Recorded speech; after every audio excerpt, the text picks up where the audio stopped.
9 TV Telangana news కి స్వాగతం. ఈ నెల 4న కేజీ టు పీజీ వరకు విద్యా సంస్థల బంద్ ను విజయవంతం చేయాలని బాల్కొండ ఎన్ఎస్యుఐ నాయకులు పిలుపునిచ్చారు.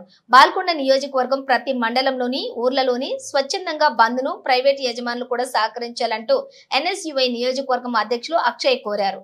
ఈ యొక్క కార్యక్రమంలోని జిల్లా ఉపాధ్యక్షులు సయ్యద్ రెహమాన్, బాల్కొండ నియోజకవర్గం వర్కింగ్ ప్రెసిడెంట్ సందీప్ వెన్నెల, భీంగల్ మండలం ఎన్ఎస్యుఐ వైస్ ప్రెసిడెంట్ గౌరీ, అలాగే Gouru Prashanth, Bheemgal town NSUI president Syed Adnan Ali, Balkonda నియోజకవర్గం నాయకులు ధనేష్, నిఖిల్, జోహాబ్, మొండి దినేష్, అలాగే శ్రీలేష్, శైలేష్, శ్రీకాంత్, రొత్తు, అలాగే తలు ఇతరులు పాల్గొన్నారు.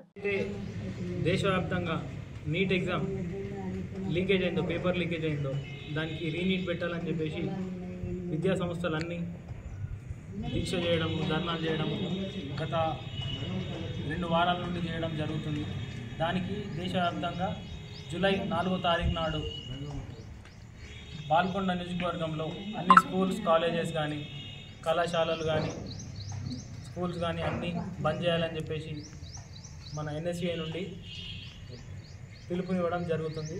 దానికి ప్రతి ఒక్కరూ విద్యా సంస్థలు, ప్రైవేట్ యాజమాన్యులు కానీ, గవర్నమెంట్ ప్రిన్సిపల్ సార్స్ వీళ్ళందరూ కానీ ఏదైనా స్కూల్స్ రేపు విజయవంతం చేయాలని చెప్పేసి, దాన్ని స్వచ్ఛంగా బంద్ చేయాలని చెప్పేసి, దానికి మా ఎన్ఎస్యుఐకి సహకరించాలని చెప్పేసి తక్షణం మేము కోరుతున్నాము. దీనికి విజయవంతం చేయాలని చెప్పేసి కోరుతున్నాము.